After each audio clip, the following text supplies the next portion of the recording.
15 இந்த வாசம். நம்முடைய கர்த்தராய் இருக்கிற இயேசு கிறிஸ்துவனுடைய பிதாவை நோக்கி முழங்கால் படியிட்டு, நீங்கள் அவருடைய ஆவியினாலே உள்ளான மனுஷனில் வல்லமையாய் பலப்படவும், விசுவாசத்தினாலே கிறிஸ்து உங்கள் இருதயங்களில் வாசமாய் இருக்கவும், நீங்கள் அன்பிலே வேரூன்றி நிலை பெற்றவர்களாகி. எபேசி எழுதின இந்த புஸ்தகத்துல 2 ஜெபங்கள் ரொம்ப அற்புதமாக பவுலினால் எழுதப்பட்டிருக்கிறது. எபேசியர் 1ஆம் அதிகாரத்துல ஒரு ஜெபம், எபேசியர் 3ஆம் அதிகாரத்துல ஒரு ஜெபம். இந்த 2 ஜெபங்களும் புதிய ஏற்பாட்டு ஜெபங்கள். வேதத்தில் அநேக ஜெபங்கள் இருக்கிறது. இஸ்ரவேல் மக்கள் ஆபிரகாம், ஈசாக்கு, யாக்கோபு தேவனே அப்படின்னு சொல்லி ஜெபம் பண்ணாங்க. யெகோவா தேவனேன்னு ஜெபம் பண்ணாங்க. எலியா ஜெபம் பண்ணாரு. நிறைய தீர்க்கதரிசிகள்லாம் ஜெபம் பண்ணாங்க. அந்த ஜெபம் எல்லாமே இருக்குது. அதுக்கப்புறம் இயேசு இந்த பூமியில வாழ்ந்த போது சீஷர்கள் இயேசு கிட்ட வந்து கேட்கறாங்க, எங்களுக்கு ஜெபம் பண்ண சொல்லித்தாங்க அப்படின்னு. அப்போ ரொம்ப ஒரு அற்புதமான ஒரு ஜெபத்தை இயேசு பண்றார். என்னன்னா, பரலோகத்தில் இருக்கிற எங்கள் பிதாவே அப்படின்னு ஆரம்பிக்கிறார். அது வரைக்கும் வந்து ஆண்டவரை, தெய்வத்தை அப்பான்லாம் கூட முடியாது.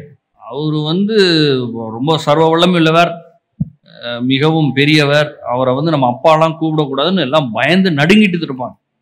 அவங்க அப்பான்னு சொன்ன உடனே அதுவே வந்து இவங்களுக்குலாம் ரொம்ப கஷ்டமா போயிடுச்சு. அதெல்லாம் என்னது இது, அப்பான்லாம் சொல்லணுமா, அவ்வளோ நெருக்கமான உறவா அப்படின்னு.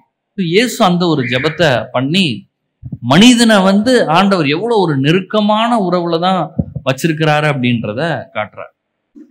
ஆனா அதுக்கு அடுத்து பார்த்தீங்கன்னா, அந்த ஜெபத்தை காட்டிலும், அதாவது அந்த அந்த ஜெபம் மோசமான ஜெபம் இல்லை, அது ஒன்றும் பெரிய ஜெபம் இல்லை அப்படி நான் சொல்ல வரல. அநேக வெளிப்பாடுகள் வந்திருக்கிறது பவுலினுடைய ஜெபத்துல. ஏன் இந்த ஜெபம் இவ்வளவு முக்கியமாக இருக்கிறது என்றால், இயேசு கல்வாரி சிலுவையிலே மரித்தார். கல்வாரி சிலுவையில் இயேசுவின் ரத்தம் சிந்தப்பட்டது. ரத்தம் சிந்தப்பட்டபடியினாலே நம்முடைய பாவங்கள் மன்னிக்கப்பட்டிருக்கிறது. நம்ம நீதிமானா இருக்கிறோம். தேவனுடைய சமூகத்துல தைரியமா நிற்க முடியுது. பரிசுத்த ஆவியின் அபிஷேகத்தை பெற்றிருக்கிறோம். இயேசு நம்மளுக்குள் வாசம் செய்கிறார். கல்வாரி சிலுவையின் மூலமாக மனித குலத்திற்கு கிடைக்க வேண்டிய எல்லா நன்மைகளும் ஆசீர்வாதங்களும் கிடைக்கப்பட்டிருக்கிறது. இவ்வளவு பெரிய ஒரு அற்புதமான ஒரு ஸ்லாக்கியம். அதனாலதான் இந்த ஜெபம் வந்து அவ்வளவு முக்கியமா இருக்கு. அதனால இதுல எவ்வளோ இந்த 4 காரியங்கள் இருக்கு இந்த ஜெபத்துல. அதுல முதல் காரியத்தை நம்ம பார்க்க ஆரம்பிச்சோம். என்னதுன்னா, நீங்கள் அவருடைய ஆவியினாலே உள்ளான மனுஷனில் வல்லமையாய் பலப்படவும்.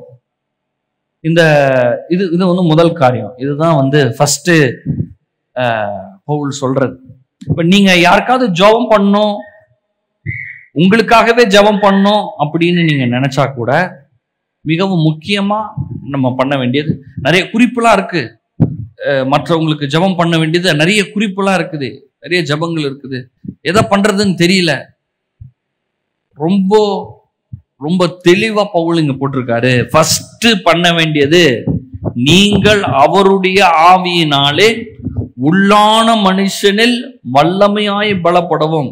இங்க வந்து இந்த உள்ளான மனுஷனை பத்தி போட்டிருக்குது, அவருடைய ஆவின்னு போட்டிருக்குது, வல்லமையாய் பலப்படணும்னு போட்டிருக்கு. பண்றது ஜெபம். இப்போ நம்மளை பொறுத்த வரைக்கும் ஜெபம்னா எப்படின்னா, நிறைய பேருக்கு ஜெபம் வந்து கம்ப்ளைண்ட் லிஸ்டா இருக்கும். போலீஸ் கம்ப்ளைண்ட், அது சரியில்லை, இது சரியில்லை, எங்க தெரு சரியில்லை, எதுவுமே நல்லா இருக்கல எங்க குடும்பத்துல. இல்லாட்டி பலசரக்கு லிஸ்ட். சூப்பர் மார்க்கெட்ல போய் லிஸ்ட் கொடுப்போம் பாத்தீங்களா, லிஸ்ட். எனக்கு வந்து அரிசி வேணும், பருப்பு வேணும், காய்கறி வேணும், அந்த லிஸ்ட். அப்படி அந்த மாதிரி எடுத்துட்டு போயிடுவாங்க. ஜெபம்ன்றத ஜெபிப்போம் அப்படின்னு சொன்ன உடனே ஒண்ணு கம்ப்ளைண்ட் லிஸ்ட், இல்லாட்டி நம்ம தேவையெல்லாம் சொல்றது, இல்லாட்டி பிரச்சனையெல்லாம் யோசிச்சு பார்த்து அழுகிறது. ஒரு இவ்வளோ கஷ்டமா இருக்கு, முடியவே இல்லையே அப்படின்னு அழுறது. இது முடிஞ்ச உடனே இயேசுவின் நாமத்தில் பிதாவே ஆமேன் அப்படின்ட்டு இது ஜெபம் நினைச்சுக்கிறாங்க. இல்ல இல்ல, இங்க பவுல் அது சொல்லவே இல்லை, அப்படிலாம் சொல்லவே இல்லை. பெரிய பிரச்சனையா இருக்கலாம், என்ன பண்றதுன்னே தெரியாம இருக்கலாம். அந்த நேரத்துல அவருடைய ஆவியினாலே உள்ளான மனுஷனில் வல்லமையாய் பலப்படவும். கேட்கறதுக்கு சம்பந்தமே இல்லாததா பேசுற மாதிரி இருக்குல்ல. நான் கேட்கறது என் வீட்டுல அரிசி இல்ல, பருப்பு இல்ல, காய்கறி இல்ல, சம்பளம் பத்தல, ப்ரொமோஷன் இல்ல, வேலை இல்ல, தொழில் லாபம் இல்ல, குடும்பத்துல பிரச்சனையா இருக்குது. வீட்டுல எல்லாம் ஒரே பிரச்சனையா இருக்குது. எதிர் வீட்டு பிரச்சனை, பக்கத்து வீட்டு பிரச்சனை, எல்லாம் பிரச்சனையா இருக்குது. சம்பந்தமே இல்லாம அதை பத்திலாம் எதுவுமே பேசாம நீங்கள் அவருடைய ஆவியினாலே உள்ளான மனுஷனில் வல்லமையாய் பலப்படவும் அப்படின்னு ஆரம்பிக்குது. அப்ப சம்பந்தமே இல்லையா? ரொம்ப சம்பந்தம் இருக்குது, ரொம்ப சம்பந்தம் இருக்கு. அதை தான் நம்ம பேச ஆரம்பிச்சோம். அப்போ ஏன் பவுல் அப்படி ஆரம்பிக்கிறார் அப்படின்னா, நிறைய நேரத்துல நம்ம வெளிப்பிரகாரமாக பார்க்கிற எந்த ஒரு காரியத்தையும் உடனே இருக்கிறோம்.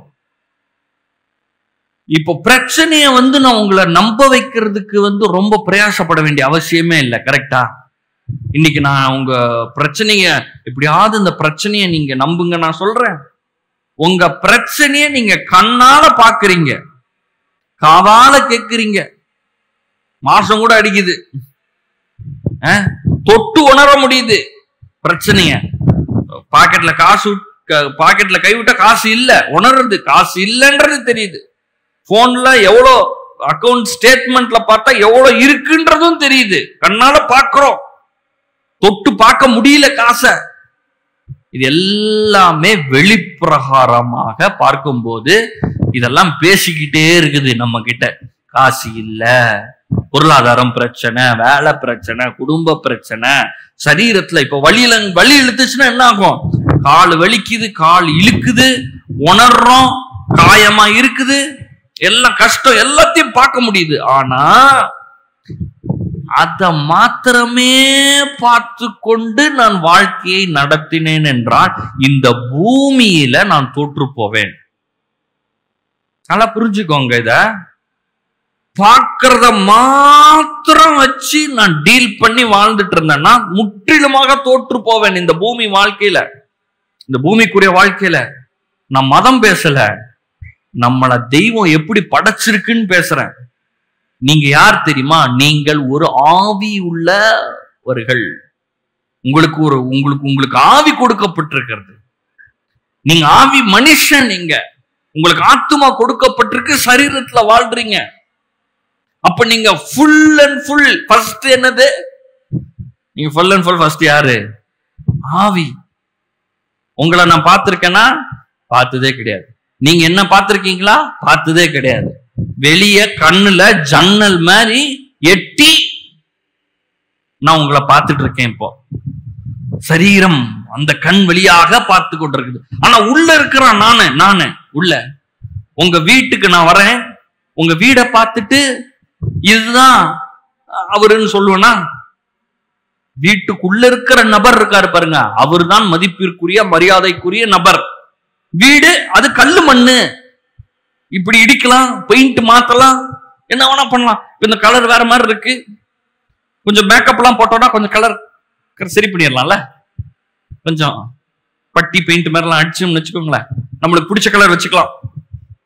ஹேர் கலரிங் பண்ணலாம், என்னென்ன கலர்லாம் அடிக்கிறாங்க எல்லாம் பண்ணலாம்.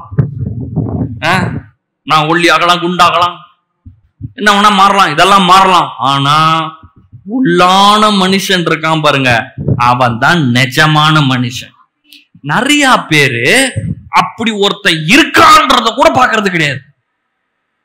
நிறைய பேருக்கு அதை தெரியறது கூட கிடையாது. இயேசுவை சொந்த இரட்சகராக ஏற்றுக்கொண்டதுக்கு அப்புறமா கூட உள்ளான மனுஷன் ஒருத்தன் இருக்கிறான், ஆவிக்குரிய மனுஷன். அவன் தான் நிஜமான மனுஷன். அவனை நம்ம பார்க்கணும், அவனுக்கு நம்ம சாப்பாடு கொடுக்கணும், அவனை எவ்வளவு பத்திரமா நம்ம பார்த்துக்கணும்ன்றத யோசிக்கிறதே கிடையாது. ஆனா இந்த பூமியிலே நான் நன்றாக இருப்பதற்கு, வெற்றியாய் இருப்பதற்கு மிகவும் முக்கியமாக கருத வேண்டியது யாரு? உள்ளான மனுஷன். எபிரேயர் 11ஆம் அதிகாரம் 1ஆம் வசனம். எபிரேயர் 11:1. விசுவாசமானது நம்பப்படுகிறவர்களின் உறுதியும் காணப்படாதவைகளின் நிச்சயமா இருக்கிறது. சரி, இப்ப இந்த காணக்கூடாத இந்த உலகத்துல நான் வாசம் செஞ்சிட்டு இருக்கேன். யாரு? காணக்கூடாத ஆவிக்குரிய மனுஷன், காணக்கூடாத தேவன். தேவன் ஆவியாக இருக்கிறார்.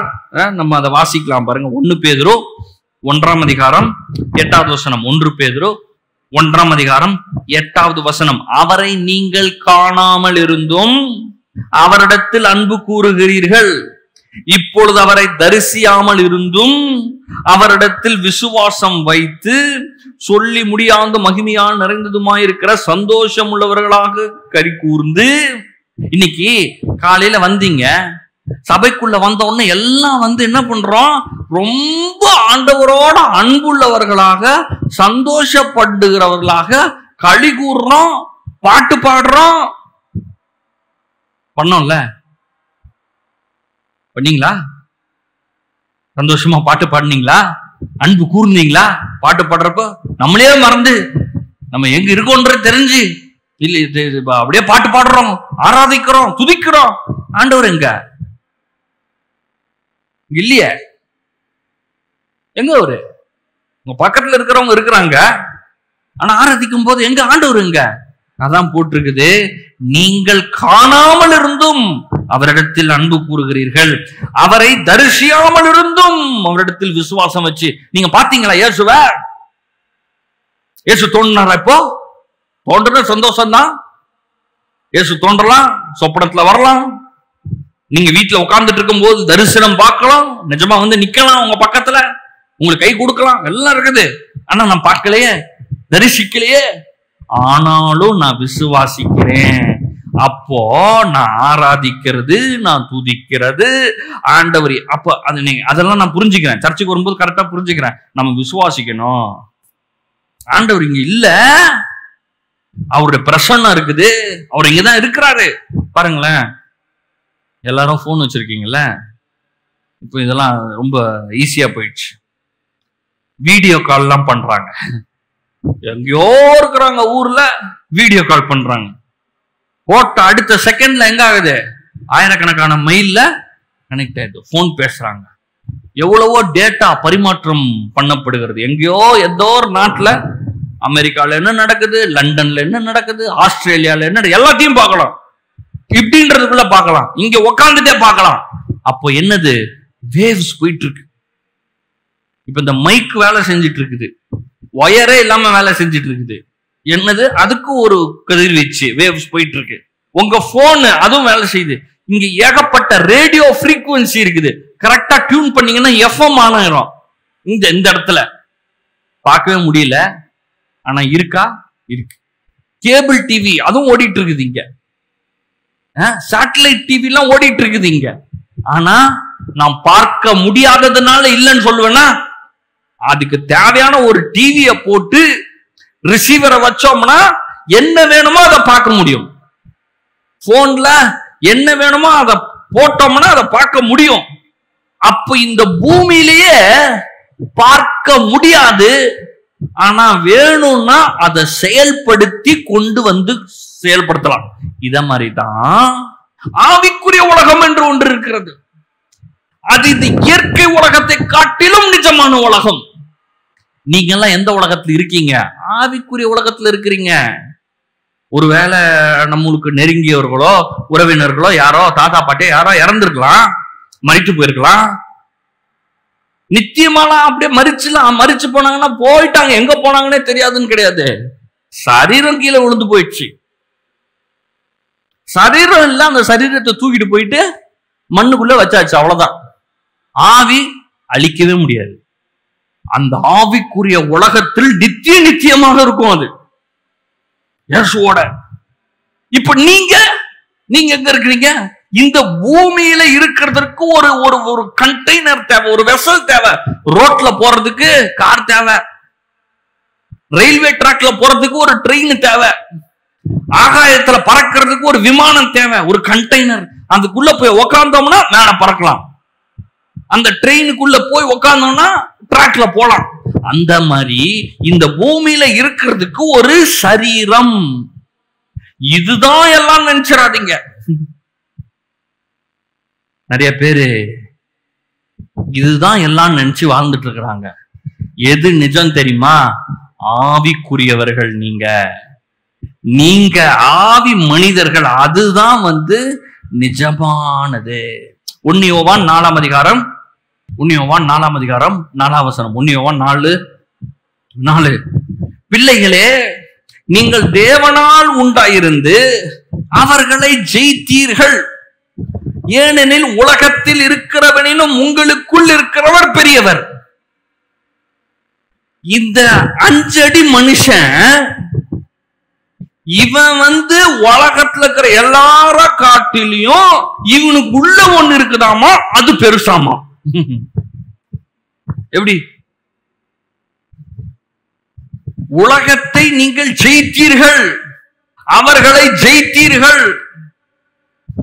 இன்னைக்கு நீங்க தோத்து போனவங்களா இருக்கலாம், பொருளாதாரத்துல தோத்து இருக்கலாம், குடும்பத்துல தோத்து இருக்கலாம், ஸ்கூல்ல தோத்து இருக்கலாம், காலேஜ்ல தோத்து இருக்கலாம், எல்லாத்துலயும் தோத்து இருக்கலாம். வேலையில தோத்து, சம்பளத்துல தோத்து, கடன்ல மாட்டி, பண தேவை சந்திக்கப்படாம, வீட்டுல பிரச்சனையாகி, வேலையில பிரச்சனையாகி, அப்படி போய் சிக்கிட்டு இருக்கும் போது வெளியில எல்லாரும் உனக்கு தோத்தவன்னு சொல்றாங்க. உன்னால இந்த பூமியில வாழவே முடியல, நீ எல்லாம் என்ன பெருசா செஞ்சிட்டேன்னு சொல்லும் போது இங்க சொல்றாரு, அவர்களை ஜெயித்தீர்கள், ஏனெனில் உலகத்தில் இருக்கிறவனும் உங்களுக்குள் இருக்கிறவர் பெரியவர். எதை சொல்லுது? நிஜமான உங்களை பற்றி பேசுகிறது. இங்க வெளியில பேசுறவங்க உங்களை வெளியில இருக்கிறத வச்சு ஜட்ஜ் பண்றான். அவன் எப்படி பாக்குறான்? எவ்வளவு டிகிரி வாங்கியிருக்க, நீ எந்த காலேஜ்ல படிச்ச, டிகிரி ஃபர்ஸ்ட் டிகிரி இருக்கான்னு கேக்குறாங்க. டிகிரி இருக்குன்னு சொன்ன உடனே எந்த காலேஜ்ல நீ படிச்சு டிகிரி எடுத்த, அதை வச்சு கால்குலேட் பண்றாங்க. ஸ்டேட்டஸ், வீடு இருக்கா, உனக்கு கார் இருக்கா, எங்க வேலை பார்க்கிற, எவ்வளவு சம்பாதிக்கிற, எல்லாம் வெளிப்பிரகாரமா வச்சு உங்களுடைய ஜெயத்தை அவங்க கால்குலேட் பண்றாங்க. ஆனா தேவன் சொல்லுகிறபடி பார்த்தீங்கன்னா, நீங்கள் ஏற்கனவே வெற்றி சிறந்தவர்கள், நீங்கள் ஏற்கனவே ஐஸ்வர்யவான்கள், நீங்க ஏற்கனவே பிள்ளைகள். நீ பாவி கிடையாது, நீ பிள்ளைதான்.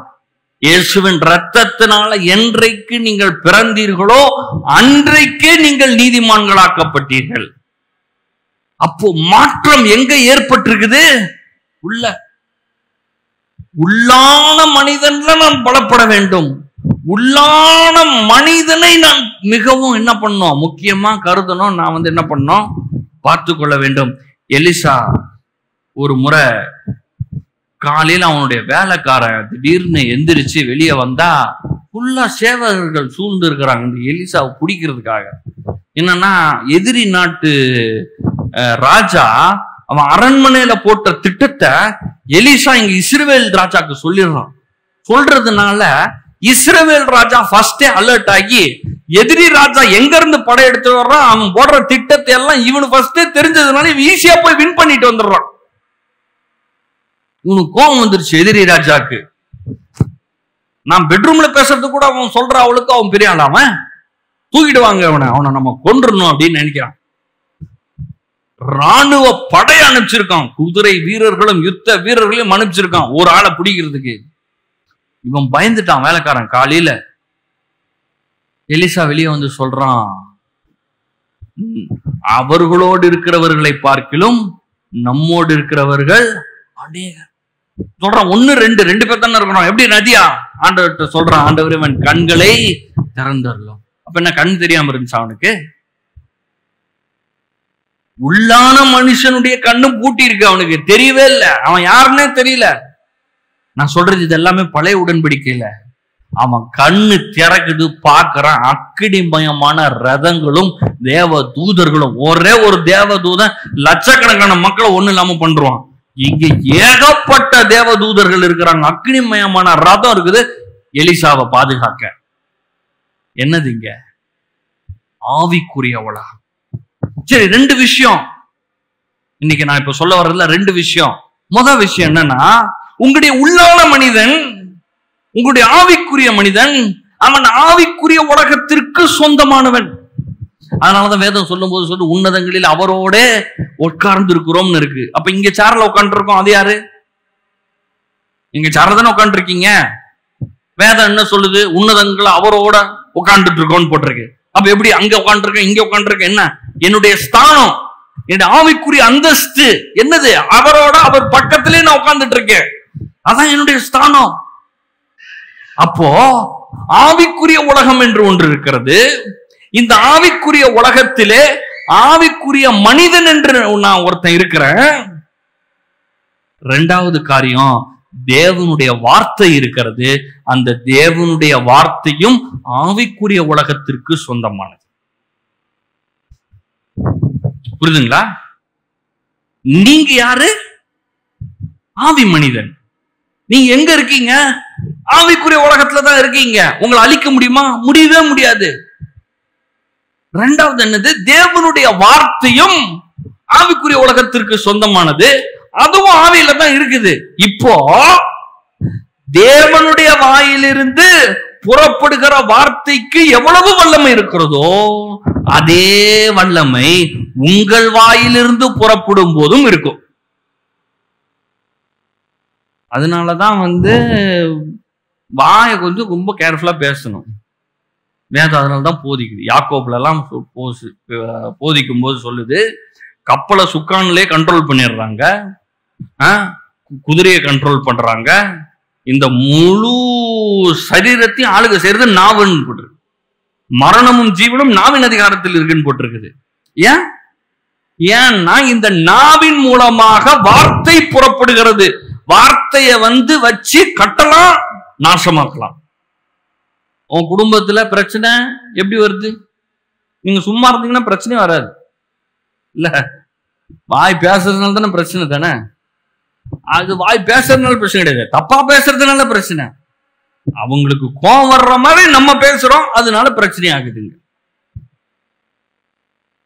வாய பேசி குடும்பத்தை அழிக்கலாம், வாய பேசி குடும்பத்தை கட்டலாம். வேலை பார்த்துட்டு இருக்கும் போது நம்ம நேத்து என்ன சொல்றோம்? சார் நான் நாளைக்கு வேலை பார்க்கறேன் சார்ன்னு சொல்றோம். திடீர்னு இன்னைக்கு சார் எனக்கு வேலை எல்லாம் புரியல, நான் வரமாட்டேன் அப்படின்னு சொல்றீங்க. சொல்லிட்டு ஒரு மணி நேரம் கழிச்சு, இல்ல சார் அது சும்மா தான் சொன்னேன்னு சொல்ல முடியுமா? இல்ல நான் சும்மா சொல்லி பார்த்தேன். சும்மா சொல்லி எல்லாம் பார்க்க முடியாது, சொன்னா சொன்னதுதான். அங்க நீதிமன்றத்துல குற்றவாளியா நிக்கும் போது கேக்குறாங்க, வாதாடுறாரு அட்வொகேட், வாதாடுறாரு, இவரு தப்பே செய்யல, என்னுடைய பக்கத்துல இருக்கிறவர் இவருக்காக நான் வாதாடுறேன், இவர் தப்பே பண்ணல அப்படின்னு சொல்லிட்டு இருக்காரு. நீங்க இல்ல சார் எல்லா தப்பும் நான் தான் சார் பண்ணேன் அப்படின்ட்டீங்கன்னா என்ன பண்ண முடியும்? ஒண்ணுமே பண்ண முடியாது. இல்ல சும்மா சொல்லி பார்த்தேன், சும்மா விளையாட்டுக்கு, நீங்க அதை பெருசா எடுத்துக்காதீங்க அப்படின்னு சொல்ல முடியுமா? அப்படிலாம் சொல்லவே முடியாது. ராஜா சொல்ல முடியுமா? இல்ல நம்ம முதல் மந்திரி சொல்ல முடியுமா? பிரதம மந்திரி சொல்ல முடியுமா? சும்மா சொல்லி பார்த்தேன், ஒரு சட்டம் சும்மா போட்டு பார்த்தேன், சும்மா எல்லாம் பேச முடியாது. அவரு சொன்னா இந்தியா ஃபுல்லா அதை சட்டமாக ஆக்கப்பட்டுரும், அவ்வளவுதான். இதே மாதிரிதான் ஆவிக்குரிய உலகத்துல உங்களை தேவன் மிகவும் வல்லமையுள்ளவர்களாக வச்சிருக்கிறார், பெரிய ஆளா வச்சிருக்கிறாரு. நீங்க எந்திரிச்சு நின்னு இந்த ஆவிக்குரிய உலகத்தில் இருக்கிற தேவனுடைய வார்த்தையை எடுத்து உங்க வாயை திறந்து நீங்க பேசணும். நீங்க யாரு, என்ன படிப்பு படிச்சிருக்கீங்க, எவ்வளவு வெயிட், எவ்வளவு ஹைட்டு, அதெல்லாம் இங்க பேச்சே கிடையாது. அதனாலதான் போட்டிருக்குது, இயேசு சொல்றாரு, எவனாகிலும் இந்த மலையவே பார்த்து பெயர்ந்து சமுத்திர தள்ளுண்டு போ என்று சொல்லி தன் இருதயத்திலே சந்தேகப்படாமல் விசுவாசித்தால் அவன் சொன்னபடியே ஆகும். எவன் சொன்னபடி ஆகும்? இருதயம் வந்துருச்சா? இருதயம்னா என்னது? உள்ளான மனுஷன். பைபிள்ல எங்கெல்லாம் இருதயம் வருதோ அதெல்லாம் உள்ளான மனுஷன். உள்ளான மனுஷன் சொல்லலாம், ஆவிக்குரிய மனுஷன் சொல்லலாம், இருதயம்னு சொல்லலாம். அதெல்லாம் எதை குறிக்குது? எல்லாத்தையும் ஒரே ஒரு ஆள் உள்ள இருக்கிறான் பாருங்க, நிஜ மனுஷன், அவனை தான் குறிக்குது. அப்போ இந்த உள்ளான மனுஷன் அவன் பேசுகிறது உள்ளேயே பேசிட்டு இருக்கிறது இல்ல, இந்த வாயின் மூலமா சரீர பிரகாரமா இருக்கிற இந்த வாய் தான் அவனுக்கே வாயிசு. நீங்க எல்லாம் எப்படி ரட்சிக்கப்பட்டீங்க? ஒரு நாள் உள்ளான மனுஷன் இருதயம் அங்க விசுவாசிச்சீங்க, அப்பதான் மறுபிறப்படைந்தீர்கள். ஆனா அத தீர்மானம் பண்றதுக்கு, அதை உறுதிப்படுத்துகிறதற்கு வாயினால அறிக்கை செஞ்சிட்டீங்க. இயேசுதான் தெய்வம், என் பாவம் மன்னிக்கப்பட்டிருக்குது அப்படின்னு சொன்னீங்க. அப்போ அந்த வசனம் தான் சங்கீதம் 119, சங்கீதம் 119, 89, சங்கீதம் 119, 89. கர்த்தாவே, உமது வசனம் என்றென்றைக்கும் வானங்களில் நிலைத்திருக்கிறது, உம்முடைய உண்மை தலைமுறை தலைமுறையாக இருக்கும். அதாவது ஆங்கிலத்துல ஒண்ணு சூப்பரா போட்டிருக்காங்க, வசனம் போட்டிருக்குது, அவருடைய வார்த்தை ஒரு நாளும் ஒழியாது. Eternal word. நம்ம எல்லாம் இட்டர்னல் பீயிங், நம்ம எல்லாம் நித்தியமா வாழ்ந்துட்டே இருப்போம். முடிவுன்றதே கிடையாது நம்மளுக்கு. ஆண்டவருக்கும் முடிவு கிடையாது, நம்மளுக்கும் முடிவு கிடையாது, வார்த்தைக்கும் முடிவு கிடையாது. இப்போ சும்மா இந்த பூமியில வாழ்கிற நாம் தோல்வியுற்றவர்களாக, பலவீனம் உள்ளவர்களாக வெளியில பாருங்க. அதான் பாருங்க, வெளியில இருக்கிற மனுஷன் பார்க்கிறதுக்கு பலவீனமா இருக்கலாம், சின்ன ஆளா இருக்கலாம், குட்டையா இருக்கலாம், ஒல்லியா இருக்கலாம். ஆனா உள்ளான மனுஷன் நாளுக்கு நாள் பலனடைய முடியும். பார்க்கறதுக்கு ஒன்னும் ஒரு மாதிரி தெரியலாம், பெரிய இந்த பூமியில ஒன்னும் பெரிய அறிவாளி மாதிரி இல்லாத மாதிரி இருக்கலாம். ஆனா உள்ளான மனுஷன் மட்டும் பலப்பட்டுட்டான்னு வச்சுக்கோங்க, இந்த பூமியில ஒரு சக்தி கிடையாது அவனை ஸ்டாப் பண்றதுக்கு. அந்த அளவுக்கு அவன் ரொம்ப ஸ்ட்ராங் ஆக முடியும். இப்ப நான் சொன்ன காரியத்தை வேதத்துல அநேக வசனங்கள் இருக்கு, ஆனா ஒரு வசனம் மட்டும் நான் வாசிக்கிறேன் பாரு. 2 கொரிந்தியர் 4, 2 கொரிந்தியர்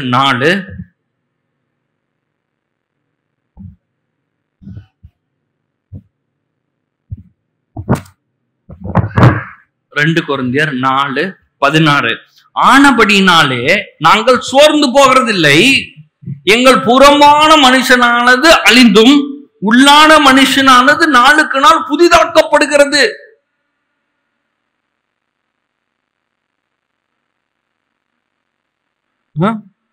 புறம்பான மனுஷன்னா என்னன்னா, வெளியில இப்ப பாக்குறோம் பாருங்க, இந்த மனுஷன் வெளியில இருக்கிற இந்த மனுஷன் இவன் அழியிற மாதிரி தெரியுது, ஆனா அதை கூட ஸ்டாப் பண்ணலாம். கொஞ்சம் வயசாகிற மாதிரி இருக்குது, ஆனா உள்ளான மனுஷன் ஸ்ட்ராங் ஆக ஸ்ட்ராங் ஆக ஸ்ட்ராங் ஆக வெளியில இருக்கிறவங்க ஸ்ட்ராங் ஆயிடுவான்.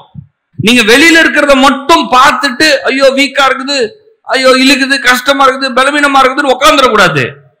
உள்ளான மனுஷன் அவன் பயங்கரமான பலசாலி, அவன் கிட்ட இருந்து அந்த பவர், அந்த ஸ்ட்ரென்த், அந்த அதிகாரம் எல்லாம் வெளியில வந்துடணும். அப்படியே வெளியில எப்படி வருது? வாயினால வருது. உள்ளான மனுஷன் எப்படி ஸ்ட்ராங் ஆகுறான்? வாயினாலதான். நம்ம சாப்பிடுறோம்ல, சாப்பிட்டா சாப்பிட்டா பலன் ஆகுது. நம்ம சாப்பிட சாப்பிட பலன் ஆகுது. டெய்லி சாப்பிடுறோம், டெய்லி எவ்வளவு சாப்பிடுறோம்? கொஞ்சம் கொஞ்சம் சாப்பிடுறோம் டெய்லி. கடைசியா என்னைக்கு நம்ம இட்லி சாப்பிட்டோம்? இன்னைக்கு காலைல கூட சாப்பிட்டோம், நேற்று காலையிலும் சாப்பிட்டோம், முந்தா நேற்று சாப்பிட்டோம். சட்னி சாம்பார், எத்தனை வருஷமா இந்த சட்னி சாம்பாரை சாப்பிட்டு இருக்கிறோம் நம்ம?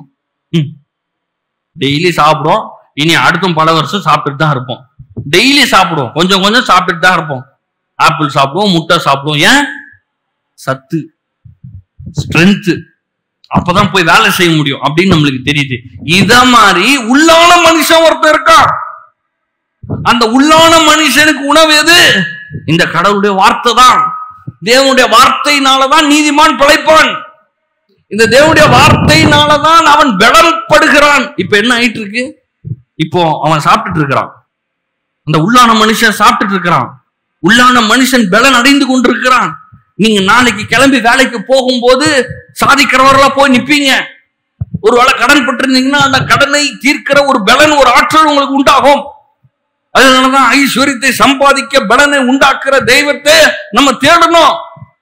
கர்த்தருடைய ஆசீர்வாதம் ஐஸ்வர்யத்தை தர நம்ம சொல்லணும்.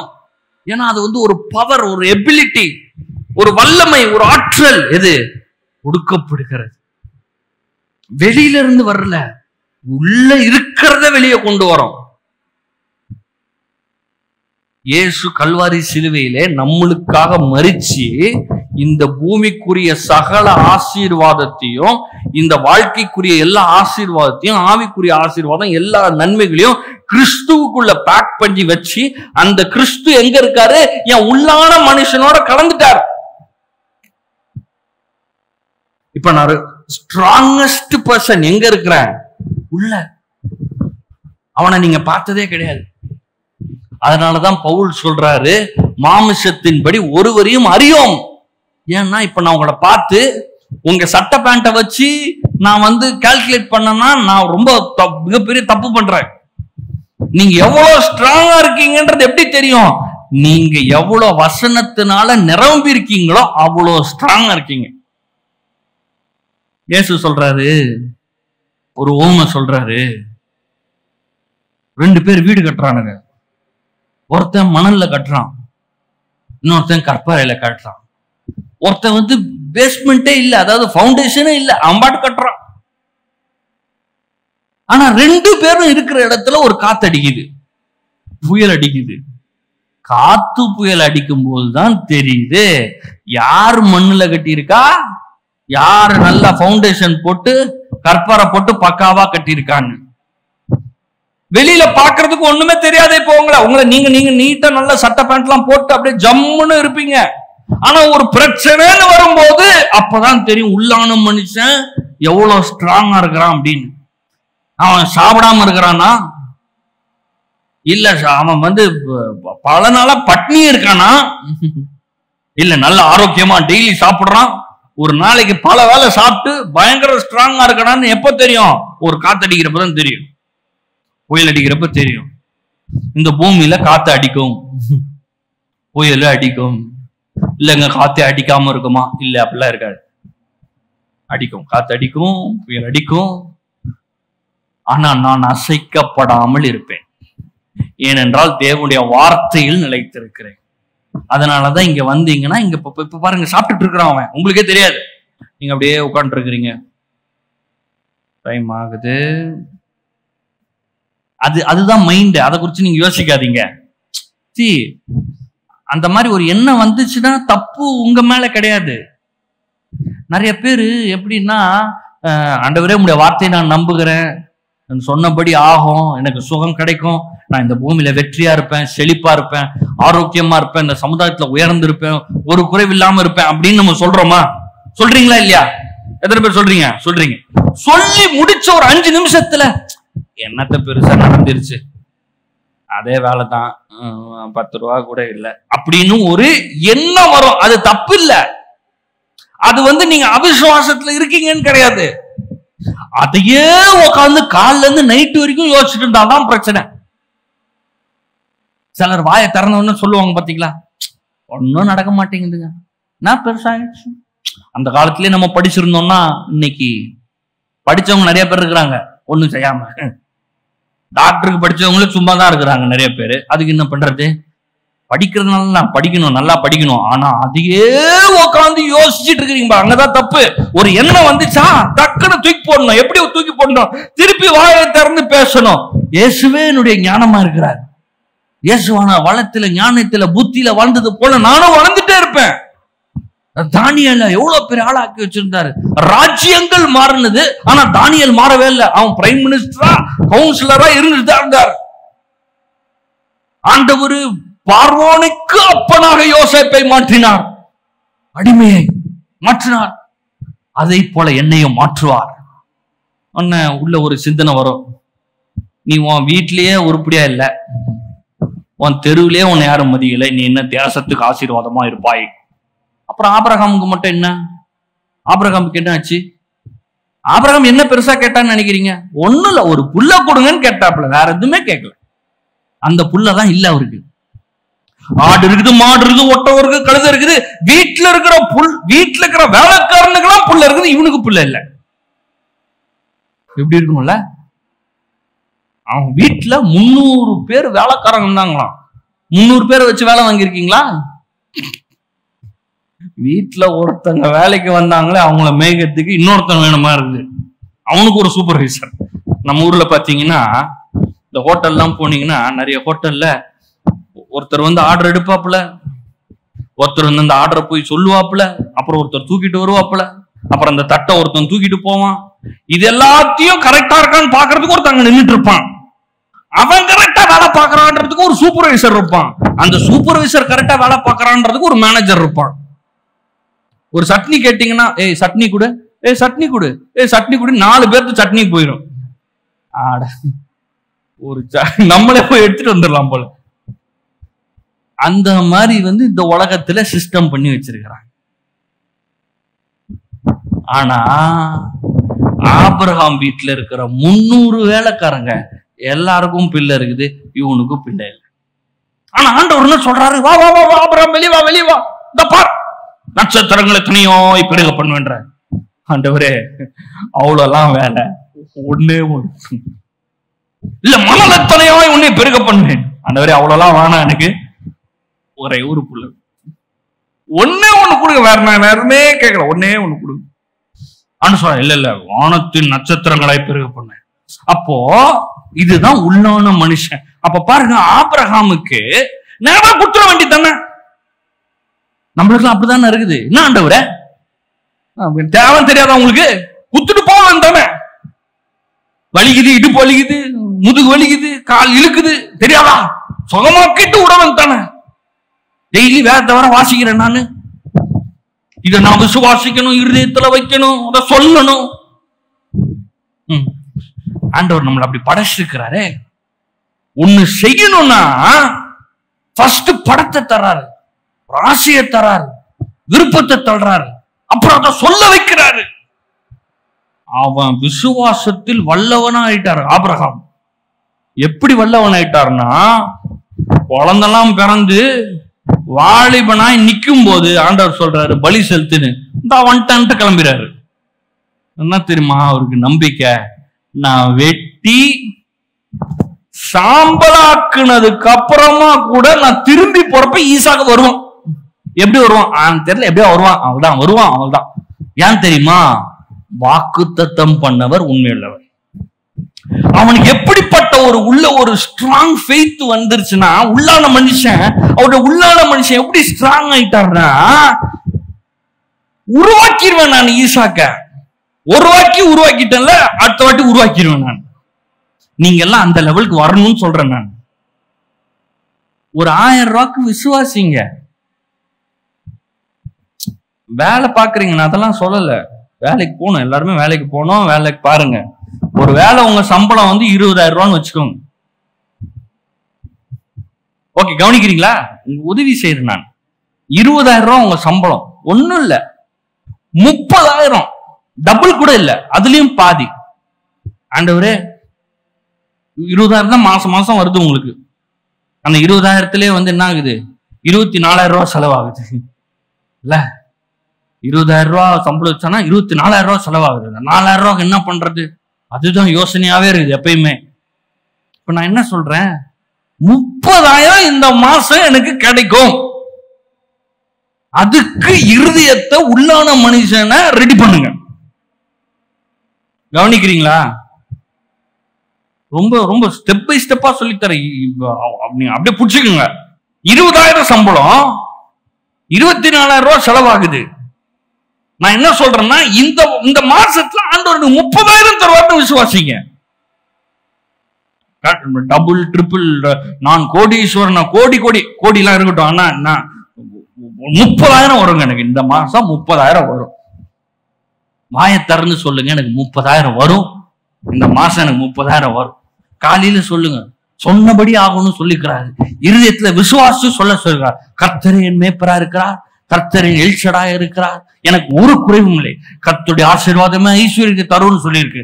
ஐஸ்வர்யத்தை சம்பாதிக்க பலனை கொடுப்பான்னு சொல்லிது. எங்க இருந்து வரும்னு தெரியல, எப்படி வரும்னு தெரியல, ஆனா கண்டிப்பா வரும். 10,000 மொத்தமா வருதா, இல்ல 2,000-5,000 வரப்போதா, இல்ல ஒரு 1,000-1000 வரப்போதா, எப்படின்னே தெரியல. திடீர்னு தேவதூதன் வந்து போட போறானா, இல்ல எவனாவது வந்து தர போறானா, இல்ல திடீர்னு பேங்க் அக்கௌண்ட்ல வந்து விழ போதா, இல்ல என் பாக்கெட் பர்ஸ திறக்கும் போது இருக்க போதா, இல்ல பீரோவை திறக்கிறப்ப இருக்க போதா தெரியல, ஆனா கண்டிப்பா வரப்போகுது.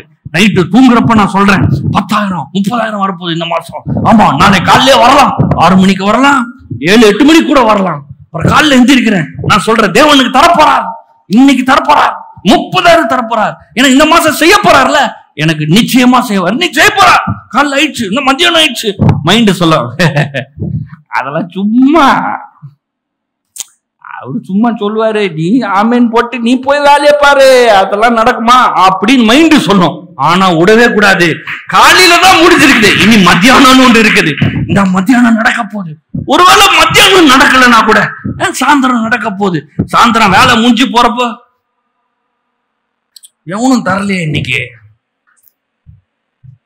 ஒன்னும் பரவாயில்ல, நான் ரோட்ல போயிட்டு இருக்கும் போதே எவனாவது ஒருத்தன் கூப்பிட்டு 10,000 ரூபாய் வச்சுக்கோன்னு கொடுக்க போறான். வீட்டுக்கே வந்தாச்சு, அதே வீடு தான், அதே மனைவி பிள்ளைகள் எல்லாம் பார்க்கணும். என்னங்க நல்லா இருக்கீங்களா? நல்லா இருக்கேன். ஏதோ காசு வருது, நீங்க என்னாச்சு? அது எங்க வரப்போகுது, சும்மா. நான் எப்படிப்பட்ட ஒரு நிலைமைக்கு வந்துடணும்னா, என் வாழ்நாள் ஃபுல்லா 30,000 வர்ற வரைக்கும் விட போறதே கிடையாது. ஆனா அவ்வளவு நாள் ஆகாது. ஒரு ஊழியக்காரர் சொன்னார், if you take a decision to stand long enough, it will not take that long. அதாவது 30,000 வரும்னு சொல்லி என்னாலும் வரும் அப்படின்னு நீங்க நிக்கணும் முடிவு பண்ணிட்டீங்கன்னா அவ்வளவு நாள் ஆகாது, அவ்வளவு நாள் ஆகாது. செஞ்சு பார்த்துட்டு தான் பேசுறேன், சும்மா கதை சொல்றேன்னு நினைச்சுக்காதீங்க. எல்லாம் செஞ்சு பார்த்துட்டு பேசிட்டு இருக்கிறேன். 3 வருஷத்துக்கு முன்னாடி பாஸ்டர்ஸ் மீட்டிங் நடத்தணும்னு நானும் பாஸ்டர் பிரிட்டோவும் சும்மா பேசிக்கிட்டே இருப்போம். நம்மளா போய் பேசணும். ஏன்னா நான் இப்போ காசு கொடுத்து நாங்க போய் பாஸ்டர்ஸ் மீட்டிங் அட்டன் பண்ணுவோம். காலைல இருந்து சாயந்தரம் வரைக்கும் அட்டன் பண்ணி கேட்டு CD எல்லாம் காசு கொடுத்து வாங்கணும். காசு கொடுத்து கட்டணும், கட்டி தான் போய் கேட்கணுமே. மெசேஜ கேட்கறதே காசு கட்டிட்டு போய் கேட்கணும். சாப்பாட்டு காசு செலவு பண்ணணும். எல்லாம் காசு கட்டினா தான் உள்ளே போக முடியும். பேட்ஜ் எல்லாம் போட்டு தான் உள்ள அனுப்புவாங்க. நான் சொல்றேன், இந்த மாதிரி நம்மளும் பண்ணோம். 2 வருஷம் அப்புறமா பண்ணோம். ஒரு 20 பேரை வச்சு நம்ம பண்ணலாம், நம்மளாம் வேணாம். நான் 20 பேர் கணக்கு போட்டாலே 30,000-40,000 ஆகுதே. 20 பேர் வைக்கலாம். ஃபர்ஸ்ட் மாசம் 45, 700 பேர்கிட்ட போன வருஷம் மட்டும் பண்ணிருக்கிறோம். 700 பேர், சும்மா விளையாட்டா? 700 பேர் 4.5 லட்ச ரூபா செலவு பண்ணிக்கிறோம். 4.5 லட்ச ரூபா வெறும் பாஸ்டர்ஸ் மீட்டிங் மட்டும். அப்போ போன 2 வாரத்துக்கு முன்னாடி மீட்டிங் போட்டோம் பாருங்க. ஒரு மீட்டிங் 1 லட்ச ரூபா. இங்க இருந்து இன்னும் கொஞ்சம் விட்டா நேபாள், அடுத்த தேசமே வந்துடும். கடைசிக்கு போயிட்டு சொல்லிட்டு வந்துக்கிறோம். எப்படி சொல்ல மட்டும் செஞ்சீங்கன்னா அது நடந்துரும். சொல்லும் போது சுத்தி இருக்கிறவன் தான் வேற மாதிரி நம்மளை பார்ப்பான். இப்ப ஒண்ணும் இல்ல, நீ ஐஸ்வர்யவான், நான் கோடீஸ்வரன், ஐஸ்வர்யவான் கோடீஸ்வரன்னா எல்லாரும் மேலையும் கீழையும் பார்ப்பான். அதனாலதான் அவன் முன்னாடி சொல்லவே கூடாது. வீட்டை கதவை சாத்திட்டு சொல்லணும், ரோட்ல போறப்ப சொல்லணும், குளிக்கிறப்ப சொல்லணும், சொந்த வீட்டுல போய் பேசக்கூடாது. ஆண்டவர் என்ன சொன்னா தெரியுமா? எனக்கு 10,000 ரூபாய் தரப்போறாங்க. சொல்லவே செய்யாதீங்க. யோசேப் மாதிரி குள்ள தூக்கி போட்டுருவானுங்க. சொல்லவே கூடாது, யாருக்கிட்டையும் சொல்லாதீங்க. நீங்க மனசுல நிர்ணயிங்க, அதை இருதயத்துல வைங்க, அதை வாயினால சொல்லுங்க. ஏன்னா இயேசு சொல்லி இருக்கிறாரு, அவன் இருதயத்தில் விசுவாசிச்சு அவன் இது நடக்கும் என்று சொன்னால் அவன் சொன்னபடி ஆகும். எல்லாம் சொல்லுங்க, நான் இருதயத்தில் விசுவாசித்து வாய் திறந்து சொன்னால் நான் சொன்னபடி ஆகும். எவனாகிலும்னு சொல்லியிருக்கப்பா. அது யாருன்னா உங்க பேர் மட்டும் தான் போட்டிருக்கா, என் பேரும் தான் போட்டிருக்கதுல. யாராவது தேவ மனிதர்கள், தேவனுடனே இருக்கிறவர்கள், மிகப்பெரிய ஊழியக்காரர்கள் அப்படிலாம் போட்டிருக்கா? யார் போட்டிருக்கு? ரொம்ப லோக்கலா பேசனாலும் எவனாலும் நம்ம சென்னை பாஷையில பேசணும்னா எவன் வேணாலும் பேசலாம், எவன் வேணாலும் இருதயத்துல விசுவாசிக்கலாம், எவனாலும் இருதயத்துல விசுவாசிச்சு வாயினால சொன்னாலும் சொன்னபடி ஆகும். உள்ளான மனுஷனுக்கு அவ்வளவு பவர். என்ன வேணும்ன்றத நீங்க நிர்ணயிங்க. இதுல ஒரு ஸ்டெப் நீங்க பண்ண வேண்டியது என்ன தெரியுமா? விதைக்கிறது. இப்போ நான் என்ன பண்றேன்னா, இப்போ ஒரு கூட்டம் நடத்துறதுனால ஒரு 50,000 60,000 செலவாகுது. இப்போ 50,000 60,000 எடுத்து வைக்கணும், தனியா எடுத்து வைக்கணும். இப்போ இது வந்து அடிஷனல் செலவு. கரெக்டா? லைட் ஃபேன் பில்லு கட்டணும், இந்த இடத்த பார்த்துக்கணும். இதெல்லாம் விட்டுட்டு வீட்லயும் நம்ம சாப்பாடு போட முடியுமா? நம்ம வீட்டுல இன்றைக்கு எல்லாரும் உபவாசம் இருக்க போறோம். இனிமேல் காலைல பிரேக்ஃபாஸ்ட் கட்டு. இனிமேல் காலைல பிரேக்ஃபாஸ்ட் கிடையாது. 3 டீ, 1 டீ தான். அப்படியே கணக்கு போட்டோம்னா ஒரு 3,500 ரூபாய் நிக்குது கையில. அப்ப கூட பத்தாது. எதை கட் பண்றது? இந்த மாதிரிலாம் நம்மளே யோசிக்கிறது. ஏதாவது புதுசா எதையும் கட் பண்ண வேணாம். உள்ளான மனுஷனை ஸ்ட்ராங் பண்ணாலே போதும். அதெல்லாம் ஆண்டவர் நடத்துவாரு. ஆமா, சாக்ரிஃபிஷியல் கிவிங் இருக்கு. அதாவது உதார்த்தமா கொடுக்கறது, கொஞ்சம் செலவெல்லாம் கம்மி பண்ணிட்டு கொடுக்கறதெல்லாம் இருக்குது. அதெல்லாம் நான் இல்லைன்னு சொல்ல. ஆனா நான் என்ன பண்ணேன்னா, ஃபர்ஸ்டே கொடுக்க ஆரம்பிச்சிட்டேன். ஒரு 5,000 ரூபாய் இன்னொருத்தவங்க ஊழியம் பண்றாங்க பாருங்க, அவங்களுக்கு கொடுக்கலாம். நான்லாம் வந்து நம்ம டிவி எல்லாம் போறதுக்கு முன்னாடி மாசம் மாசம் இன்னொருத்தர் டிவி ஊழியம் பண்றாரு பாருங்க, அவருக்கு கொடுத்துட்டு இருப்பேன் நான். ஏன்னா நம்ம ஒரு ப்ரோக்ராம் போடணும் 5,000 ரூபாய் 6,000 ரூபாய் கேட்கறாங்க. ஒரு ப்ரோக்ராம் 1/2 மணி நேரம் 15 நிமிஷம் போறதுக்கு 5,000 ரூபாய் 6,000 ரூபாய் கொடுக்கணும். கணக்கு போட்டீங்கன்னா எங்க போயிருச்சு. அப்புறம் அவன் எடிட் பண்றான் பாருங்க, அவனுக்கு சம்பளம் கொடுக்கணும், அவனுக்கு ஒரு 18,000 ரூபாய் கொடுக்கணும். எல்லாம் கணக்கெல்லாம் போட்டா எல்லாமே ஜாஸ்தியாவே போகுது. என்ன பண்ணலாம்? இருக்கிறதுல இயேசு என்ன பண்ணா தெரியுமா? 5 அப்பம் 2 மீன் எடுத்து இயேசுவே சோத்திரம் பண்ணார். நீங்க என்ன பண்ணலாம் தெரியுமா? 20,000 சம்பளத்தை எடுத்து, ஆண்டவரே இந்த 20,000 சோத்திரம் சோத்திரம் சோத்திரம் சோத்திரம் சோத்திரம், இந்த 20,000 பெருக போகிறது. எவ்வளவு பெருக போகிறது? 30,000 பெருக போகிறது. உங்களுக்கு 30,000 தானே வேணும், அதானே நிர்ணயிச்சிருக்கிறோம். நீங்க என்ன வேணா நிர்ணயிச்சுக்கோங்க, உதாரணத்துக்கு சொல்றேன். அப்புறம் என்ன பண்ணுங்க? அதுல ஒரு சிறப்பான ஒரு விதையை எடுத்து ஆண்டவருக்கு கொடுங்க. நான் அப்படிதான் பண்ணேன். 18 லட்சம் ரூபாய்க்கு அங்க சபை கட்டிட்டு இருக்கிறோம். எப்படி வரும்? யோசிச்சு பாருங்களேன், எப்படி வரும்? எங்க இருந்து வரும்?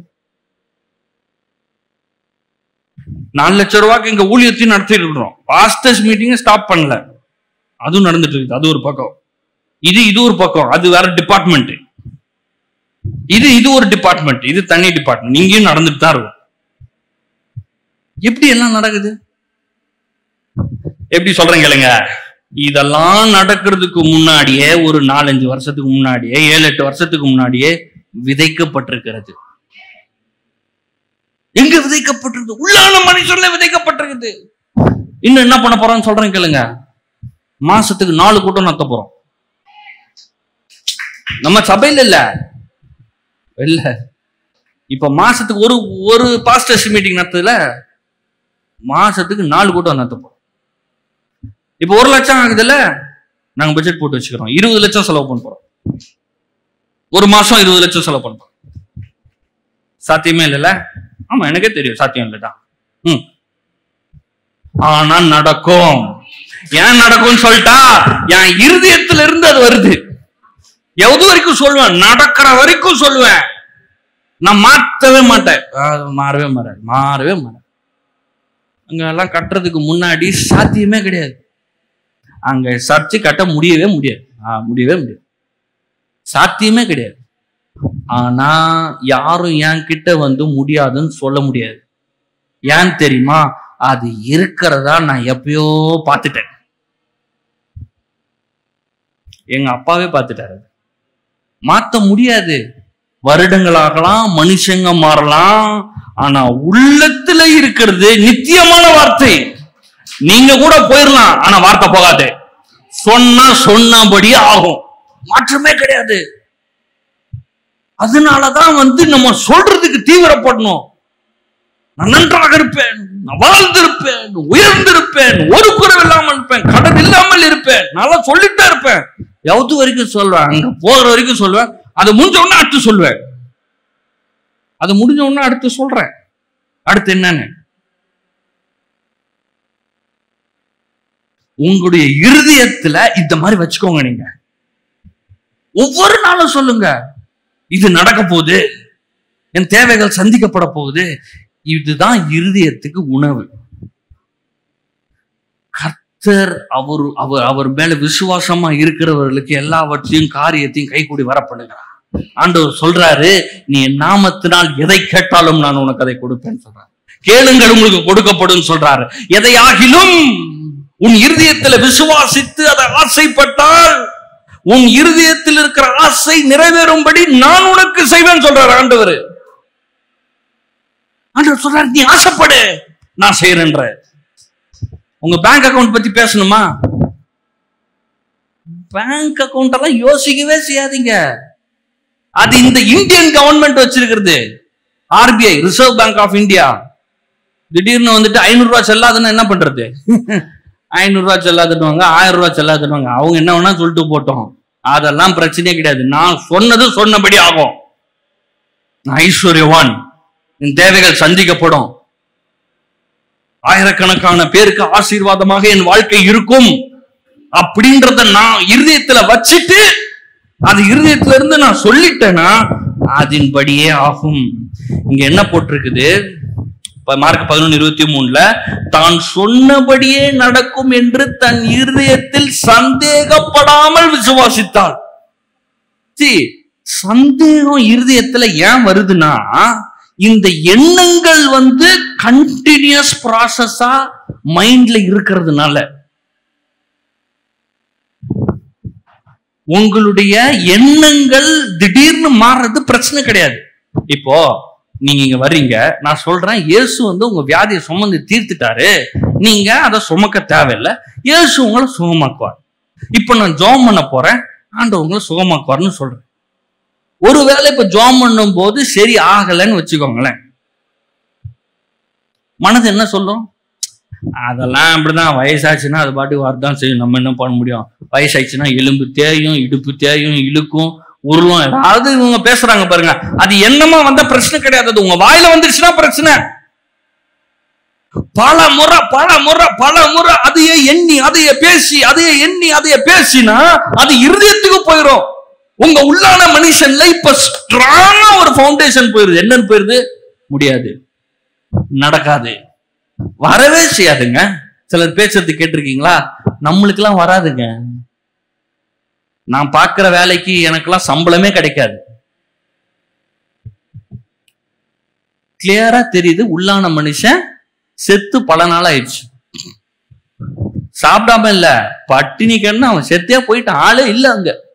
அப்ப எப்படி பேசுவாங்க? நம்மளுக்கு ஒண்ணும் நடக்காது, எதுவும் வாய்க்காது, என்னத்தை வாழ்ந்து என்னத்தை நடக்கிறது. இஸ்ரவேல் மக்கள் அதே வேலையை தான் பண்ணாங்க. எகிப்துல இருந்து ஆண்டவர் வெளியே கொண்டு வந்து பாலும் தேனும் ஓடுகிற தேசத்துக்கு நடந்து போயிட்டு இருக்காங்க. நீங்க சொல்வீங்களா, வேலையில இருந்து வீட்டுக்கு போற வழியில நான்லாம் வீட்டுக்கு போவேனா சார்? நம்ம எப்படி வீட்டுக்கு போக முடியும்? ஆண்டவருக்கு தான் வெளிச்சம், நான்லாம் வீட்டுக்கு போக முடியுமா? அப்படி சொல்லுவீங்களா? குறிப்பா தெரியும், நான் வீட்டுல இங்க ஆபீஸ்ல இருந்து கிளம்பிட்டு வீட்டுக்கு போறேன்னு நல்லா தெரிஞ்சு நீங்க கிளம்பி போயிட்டு இருக்கிறீங்க. இதே மாதிரிதான் உங்க வாழ்க்கையில அந்த நல்ல தேசம், அந்த நல்ல நாட்கள், அதை நோக்கிதான் நீங்க போயிட்டு இருக்கீங்க. அடைவீர்களா? நிச்சயமா அடைவீர்கள். அங்க போய் சேருவீங்களா? நிச்சயம் போய் சேருவீங்க. அந்த செழிப்பான நாட்கள் அடைவீங்களா? நிச்சயமா அடைவீங்க. அங்க போய் நீங்க நிப்பீங்க. ஏன்? இருதயத்துல நிர்ணயிச்சாச்சு, வாயினால சொல்லியாச்சு. நீங்கள் ஆவிக்குரியவர்கள், தேவனுடைய வார்த்தை ஆவிக்குரியது, தேவனும் ஆவிக்குரியவரா இருக்கிறாரு. இப்ப இந்த ஆவிக்குரிய உலகத்துல இருந்து நீங்க ஆளுகை செய்யுங்க. அதனாலதான் பவுல் சொல்றாரு, உள்ளான மனிதன் பலப்படணும். என்ன சொல்றாரு? அவருடைய ஆவியினாலே உள்ளான மனுஷனில் வல்லமையாய் பலப்படவும். நீங்க ஜெபம் பண்ணுங்க, ஆண்டவரே என் உள்ளான மனுஷன் பலப்படட்டும், உள்ளான மனுஷன் செல்வந்தனாய் மாறட்டும், உள்ளான மனுஷன் ஐஸ்வர்யவானா மாறட்டும், என் உள்ளான மனுஷன் பெரிய சாதிக்கிறவனாக ஆகட்டும் அப்படின்னு சொல்லிட்டே இருங்க. நீங்க எதை நினைக்கிறீங்களோ அதை நிச்சயமா செய்ய முடியும். நீங்க எதை பேசுறீங்களோ அதை நிச்சயமா நடக்க முடியும். எல்லாமே அப்படிதான். யாருமே உங்களை தடை செய்ய முடியாது. யாருமே தடை செய்ய முடியாது. உங்க கம்பெனில உங்களுக்கு அவன் போடுற சம்பளத்துக்கும் ஆண்டவர் உங்களுக்கு கொடுக்கிற செழிப்புக்கும் சம்பந்தமே கிடையாது. அவன் சும்மா நீங்க கார் ஓட்டுறீங்க, இல்ல இன்ஜினியரா இருக்கீங்க, இல்ல கார்பெண்டரா இருக்கீங்கன்னு சொல்லிட்டு ஒரு 20,000 ரூபாய் தரான். ஆனா 30,000 ரூபாய் எனக்கு வரும்னு நான் நிர்ணயிக்கிறேன். 30 லட்சம் கூட வரும். ஏன்? உள்ளான மனுஷன். அதனாலதான் சொல்லிக்கிறது, நல்ல மனுஷன் தன் நல்ல பொக்கிஷமாகிய இருதயத்திலிருந்து நல்லவைகளை எடுத்து காட்டுகிறான். Out of the abundance of the heart your life is. உள்ள இருந்துதான் லைஃபே வெளியே வருது. செழிப்பான வாழ்க்கை எங்க இருக்கு? நான் ஃபர்ஸ்ட் வெளியில இருக்கிறதெல்லாம் மாத்துறதே கிடையாது. இப்போ நான் செழிப்பா இருக்கேன்னு என்ன பண்ணணும்? உலகத்துல இருக்கிறவங்க என்ன பண்ணுவாங்கன்னா, சும்மா அப்படியே பந்தா காட்டுறதுக்காக, நான் பெரிய ஆளு அப்படின்னு காட்டுறதுக்காக என்ன பண்ணுவாங்க, இவங்க கிட்ட காசே இல்லைன்னா கூட என்ன பண்ணுவாங்க, கடன் கிடனை வாங்கி அப்படிதானே பண்ணுவாங்க. நான் பெரிய ஆளுங்க அப்படி இங்க ஸ்டார்ட் ஆகுறதே கிடையாது. எங்க ஸ்டார்ட் ஆகுது? உள்ள. அதனாலதான் போட்டிருக்குது, பிரியமானவனே உன் ஆத்துமா வாழ்கிறது போல. ஆத்துமானா என்னது? உள்ளான மனுஷனை பத்தி பேசுது. எல்லாவற்றிலும் ஆவிக்குறி இது மாமிசத்துல உலக பிரியமாக பேசுது. பிரியமானவனே உன் ஆத்துமா வாழ்கிறது போல நீ எல்லாவற்றிலும் வாழ்ந்து சுகமாயிருப்பாய், செழிப்பாயிருப்பாய்னு போட்டிருக்குது. ஒரு டிரான்ஸ்லேஷன்ல என்ன போட்டிருக்குது? உள்ள மட்டும் செழிப்பாயிருச்சுன்னா, உள்ள மட்டும் காசு வந்துருச்சுன்னா வெளியே ஈஸியா வந்துடும். அந்த வேலையை தான் நான் செய்யறேன். நீங்க நிர்ணயிங்க எவ்வளவு கோடீஸ்வரன் இருக்க போறீங்கன்றத நீங்க நிர்ணயிங்க. இன்னைக்கு நீங்க நிர்ணயிச்சு அதை விதைங்க. அது கம்மியா இருக்கலாம், அதெல்லாம் பிரச்சனை கிடையாது. இப்ப காசு பத்தியே பேசுறது இல்ல, பர்சன்டேஜ் தான். இங்க என்கிட்ட இவ்வளவுதான் இருக்குது, நான் இவ்வளவுதான் சம்பாதிக்கிறேன், ஆனா நான் இங்க போகணும்னு நிர்ணயிக்கிறேன், நான் விதைக்கிறேன். நிறைய நேரத்துல நான் லட்சக்கணக்கா கொடுத்துருக்கேன். ஒரே டைம்ல லட்சக்கணக்கான ரூபா கொடுத்துருக்கேன். அப்பெல்லாம் கொடுக்கும்போது, கொடுத்ததுக்கு அப்புறம் யோசிப்பேன், என்னதான் பண்றோம்? மைண்ட்ல என்ன வரும்ல, ₹1,00,000 கொடுத்து ஒரு நிமிஷம் ஒரு எண்ணம் வரும், என்ன பண்றோம்?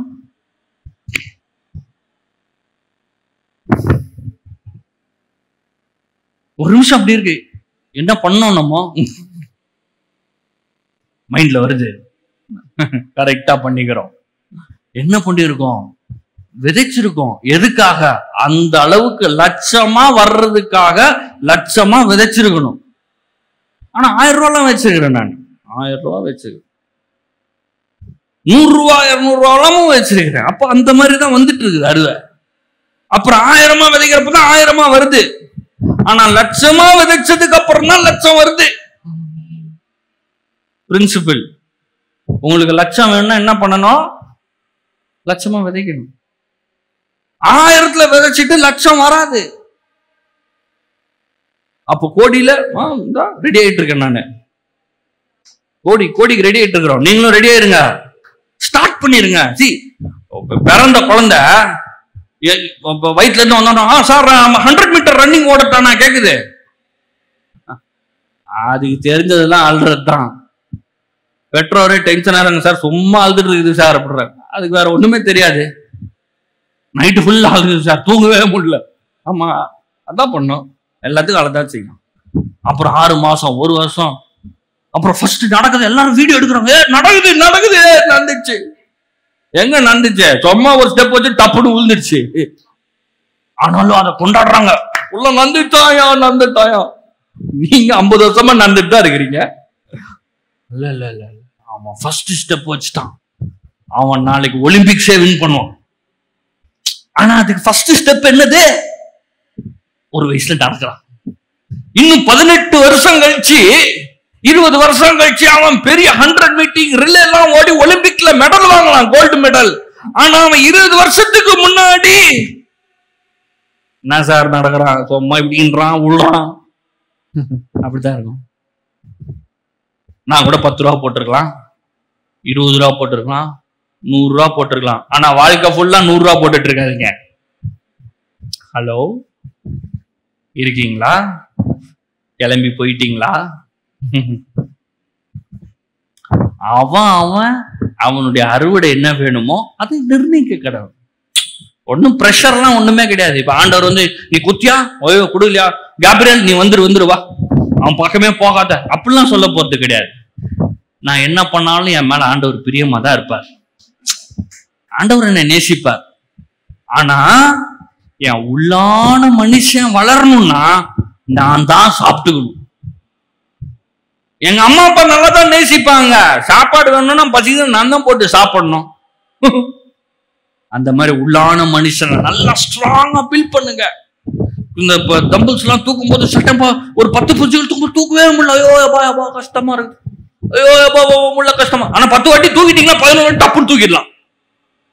அந்த மாதிரி கொடுக்கும் போது கஷ்டமா இருக்குது.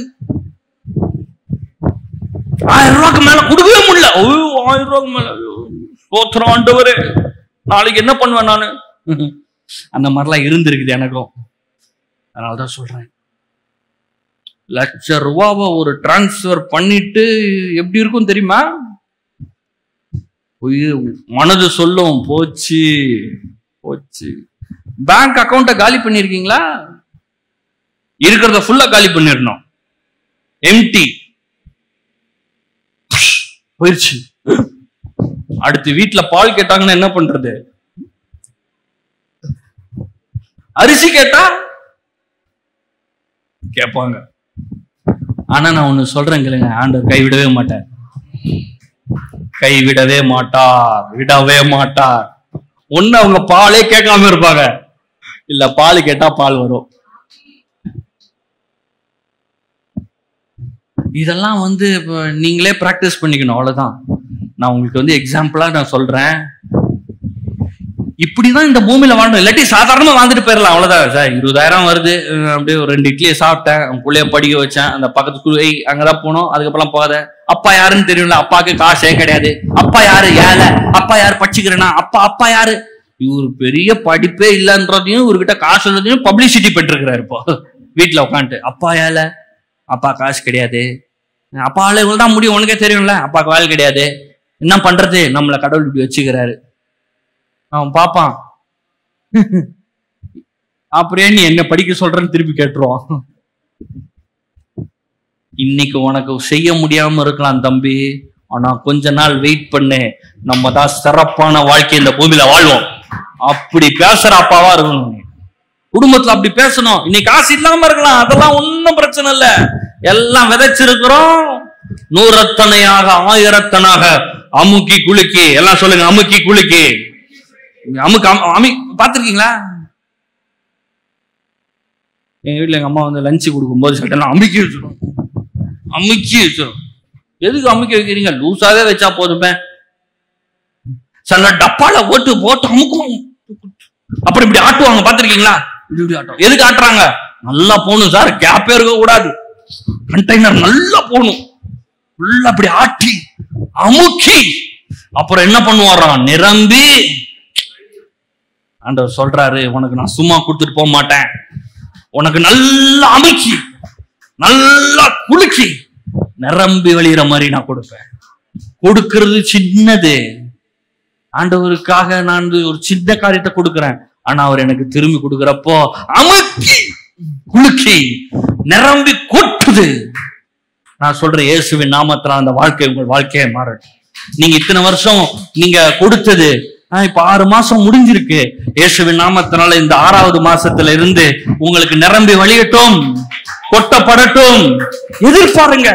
வீட்டுக்கு போறப்ப சொல்லுங்க, 10 வருஷமா சர்ச்சைக்கு போறேன், 10 வருஷமா நான் ஆண்டவருக்கு எவ்வளவு கொடுத்திருக்கிறேன் தெரியுமா? உட்காந்து கால்குலேட் பண்ணுங்க, சும்மா மனக்கணக்கு போடுங்க. 1000 கொடுத்திருக்கேன், 10,000 கொடுத்துருக்கிறேன், எவ்வளவு வரணும்? 100 டன்னா எவ்வளவு வந்துருக்கணும் எனக்கு? இந்த மாசம் வரப்போகுது பார், நீ வேணா பாரு, வருது பாரு, நீ பாரு, இந்த மாசம் வருது பார். காட்ட சொல்ல போறீங்க? கண்ணாடி முன்னாடி தான். எனக்கு தாங்க தேவை, பக்கத்து வீட்டுக்காரனுக்கா வேணும்? அவங்ககிட்ட இருக்கு நான் சொல்லணும். நீ வேணா பாரு நான் எப்படி இருக்கு போறேன், அவன்லாம் சொல்லாதீங்க. கண்ணாடி முன்னாடி நின்று சொல்லுங்க, நான் எப்படி இருக்கு போறேன் பார், நீ வேணா பாரு, ஆண்டவர் என்ன செய்யறாருன்னு பாரு, நீ வேணா பாரு, என்ன பண்ண போறாரு பார், எல்லாம் திரும்பி வருது பாரு, மூலத்தனையா வருது. ஆண்டவர் அதுக்கப்புறம் சொல்றாரு, ஒரு வேலை நீ ஏதாவது இழந்துட்டேன்னு வச்சுக்கோங்க. இழந்தது எப்படின்னா, நான் பண்ண தப்பு, என்னுடைய அறிவீனோ, நான் புத்தி சரியில்லாம போய் கடன்ல போய் சிக்கி எவனுக்கோ கொடுத்து ஏமாந்து காசெல்லாம் வேஸ்ட் ஆயிடுச்சு, தேவையில்லாம வேஸ்ட் ஆயிடுச்சு. ஆண்டவர் சொல்றாரு, ஒன்னும் பிரச்சனை இல்லை, அவ்வளோத்தையும் நான் திருப்பி தர உனக்குன்றாரு, ஏழத்தனையாய் திரும்பி தருகிறேன்றாரு. நான் அதையும் சொல்ல போறேன், ஆண்டவரே கொஞ்சம் மிஸ்டேக் ஆகி போயிருச்சு, கொஞ்சம் தப்பு பண்ணிட்டேன், காசெல்லாம் கொஞ்சம் அப்படியே போயிடுச்சு, ஒன்னும் பிரச்சனை, நீர் சொன்னபடியே இங்கதான் போயிடணும், நீர் சொன்னபடியே. அதான் உள்ளான மனுஷன். இழந்து போயிட்டேன், உள்ளாலாம் போயிடுச்சு, முள்ள நோக்காடு ஆள்றது இல்ல. இங்க சொல்லி இருக்குது 7 மடங்கு திருப்பிக் கொள்வான், 7 மடங்கு எனக்கு திரும்ப வரும். 1 லட்சம் ரூபாய் இழந்திருக்கீங்களா, ஏமாத்திட்டீங்களா, வாங்கிட்டு ஓடிட்டானா, போட்டான், அவனை விடுங்க, இயேசுவின் நாமத்தினால அவனை மன்னிக்கிறேன் போ. ஆனா எனக்கு 7 லட்சம், ஏன்னா எனக்கு 7 மடங்கு. ஆமா, வேதத்தின்படி இது எவ்வளவு நாள் சொல்ல போறேன், கையில பாக்குற வரைக்கும் சொல்ல போறேன். பாப்பீங்களா? நிச்சயமா பாப்பீங்க. ஏன் பாப்பீங்க? மார்க் 11:23 சொல்லி இருக்குது, அவன் சொன்னபடியே ஆகும். எல்லாம் சொல்லுங்க, நான் சொன்னபடி ஆகும். எல்லாம் சத்தமா சொல்லுங்க, நான் சொன்னபடி ஆகும். திருப்பி சொல்லுங்க, நான் சொன்னபடி ஆகும். திருப்பி சொல்லுங்க, நான் சொன்னபடி ஆகும். நான் சொன்னபடி ஆகும். நான் என்ன சொல்றேன், எனக்கு அறுவடை வரும், அமுக்கி குலுக்கி சரிந்து விழும்படியின் மடியில கொட்டப்படும், 100 அறுவடை வரும், இழந்தவை 7 மடங்கு வரும். என் இருதயத்துக்குள்ள போயிருச்சு, அது டீப்பா போயிருச்சு. இன்னைக்கு நீங்க பார்க்காம இருக்கலாம், ஆனா நீங்க எல்லாம் பாப்பீங்க. என் கண்ணால பார்க்காம இருக்கலாம், ஆனா உள்ளான மனுஷன் பார்த்துட்டான், ஏற்கனவே பார்த்துட்டான். அவன் அங்கதான் இருக்கான், அங்கதான் வாழுங்க. நான் எங்க ஐஸ்வர்யவானாக்கப்பட்டேன்? 2000 ஆண்டுகளுக்கு முன்பாக கல்வாரி சிலுவையில் ஐஸ்வர்யவானாக்கப்பட்டேன். கூரையில இருக்கலாம், குடிசையில இருக்கலாம், வீடு ஒழுகிட்டு இருக்கலாம், ஆனா என் வாயை திறந்து நான் சொல்லுவேன், நான் ஐஸ்வர்யவான். ஏனென்றால் கல்வாரி சிலுவையிலே நான் ஐஸ்வர்யவானாக்கப்பட்டேன். இதெல்லாம் நான் சொன்னா நான் தோற்று போகவே முடியாது.